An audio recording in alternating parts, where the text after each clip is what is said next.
Hi everybody, it's Professor Ashley, your favorite professor, your favorite. All right, in this video, well actually first of all, how are you doing? Welcome back, and also welcome if you're new. In this channel, I like to give you guys information on helping you become a high-performing healthcare administrator. I also have coaching available and courses that will help you do that. But let's get to the free content, right? Anyways, in this video, I'm going to share with you just 10 things that you should actually know working in healthcare. Let's dive right in. Number one. The first thing that you need to know would be you need to maintain professional boundaries with the patients. Our healthcare administrators may or may not have that direct contact with the patient, but if you do, make sure that you're not getting too friendly, but also that you're friendly. Okay, make sure that you do have professional boundaries with the patients because patients can wear you down. Don't share personal information with your patients. Don't connect on that type of a level. Make sure it's always a professional relationship. And of course, you're going to show empathy and you're going to care for the patient. But like I said, always just maintain a professional boundary there. Don't get too personal with patients because that can backfire.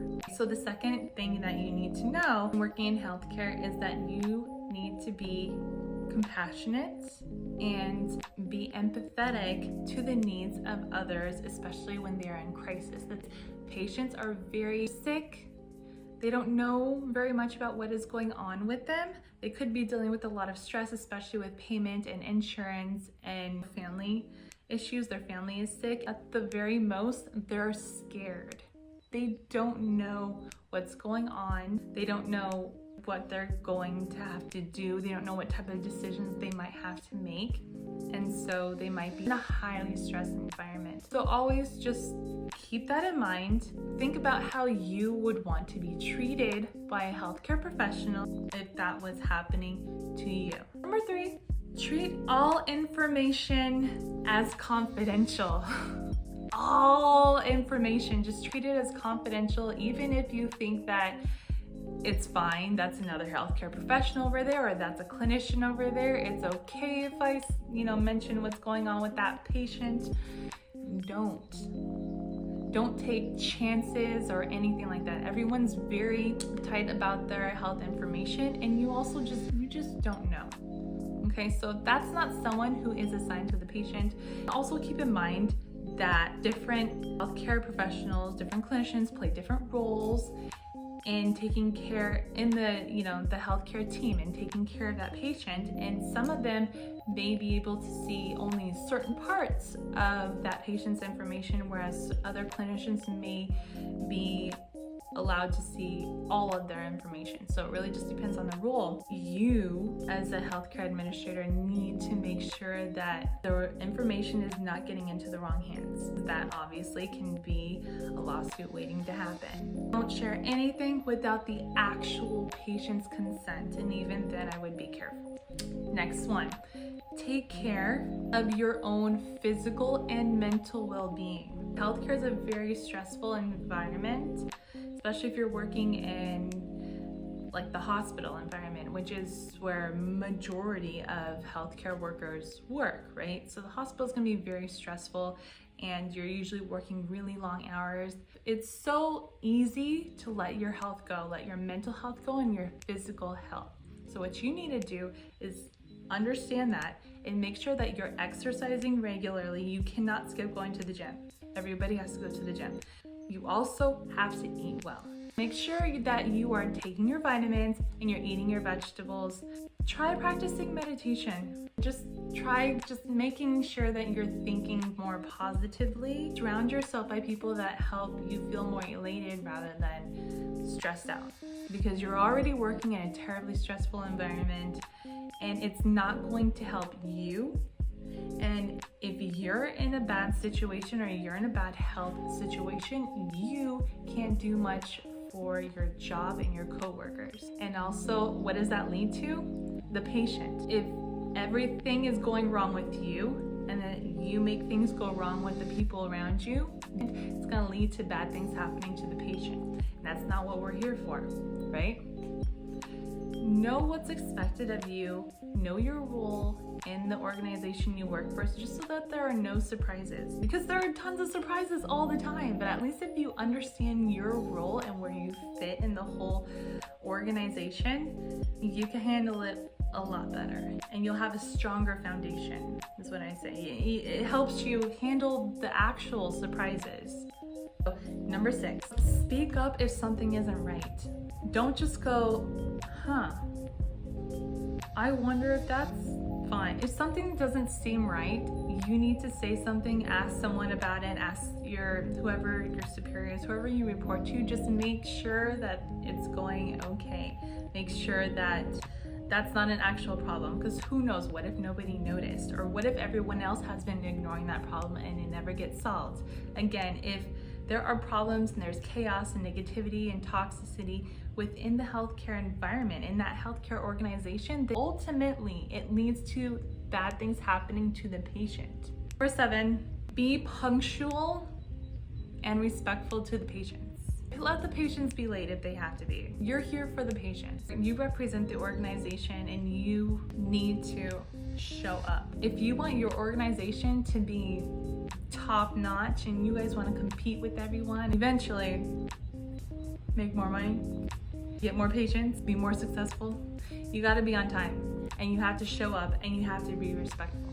Number 8, healthcare is a super high stakes environment, so you need to know your job well, and you also need to know everyone else's job. I mean, you don't need to know their job, like you don't need to actually perform their tasks and duties, but what you do need to know is what they're responsible for in relation to what you do, and also how the workflow is supposed to go in the entire organization. Because again, you want to think of it as like a whole organism, and so you need to know, just as like we're organisms and we should know what our body's doing. We should know what our parts do. We know what our hands do. We know what our eyes do. We know what our brain does, even though maybe we don't always have the best control over our brain. That's not really our job.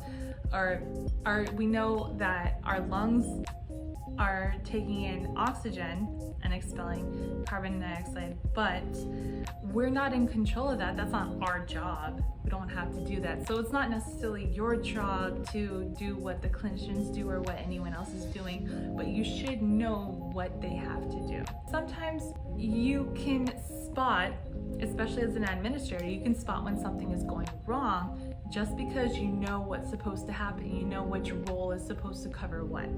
So number 9, important to stay up to date with new developments in healthcare. So important. The healthcare field, it's always changing. It's constantly changing. Science changes, technology changes, we learn new things. There will be new methods of taking care of the patient. There will be new procedures and technologies and things that we'll have to understand on the administrative end of healthcare as well. So it's super important to stay up to date with everything. Some ways you can do that would be making sure that you always go to these healthcare events, networking events, conferences, and also you can take courses online, continuing education courses. You can use Coursera. There's edX as well, and there are probably hundreds different platforms that offer continuing education courses. Because the reason why you want to stay on top of all of that is because it keeps you relevant, competitive, and ultimately it keeps the patient safe. The very last one, number 10, is going to be, can I get a drum roll? You need to understand exactly how the whole healthcare delivery system in this country works. And I cannot tell you how many health administrators don't actually know how it works. I mean, yes, executives and people at higher levels, they know how this whole thing works, but a lot of people do not know exactly what the difference is between managed care and a health insurance plan. So it's very, very important for people to, especially if you're working in this field, if you're managing people, the clinicians are like the interface, right? You're on the back end. If you don't even know how the back end works, you're not going to be able to go very far in this field at all, nor are you going to be able to ever get into business for yourself. You're not going to be able to go after new developments in the field. You're not really going to be able to connect with other healthcare providers very well. You have to know how this field works. You have to know how the whole system works. And unfortunately, our system is probably the most complex in the entire world. That being said, it's very important to understand how it moves. If you find yourself in that boat where you're one of the administrators who don't really know how all the working parts in this entire healthcare system really work, then you need to take some courses to learn how it moves. There are plenty of courses out there. I even offer a course, so you can visit my website, purchase my course, and just go through the whole thing. It's called Medical Care Organizations, and you can go through that one, and it gives you an entire overview of this whole healthcare system. That you don't have to take my course, but you should learn about the whole system in some form. My 10 things that you need to know when working in healthcare. If this video has provided you value, if you got something out of it, then please help me and help support this channel, and please help support all the other students who are learning from this channel by clicking the subscribe button and also liking this video. You can also dislike it if you really did dislike it. I'm not gonna get mad. Maybe I will, but I won't get mad at you directly. And if I missed anything, please leave it in the comments so that other people can read that and learn from you. I'll see you guys later. Good night, have a good week, and there are no surprises.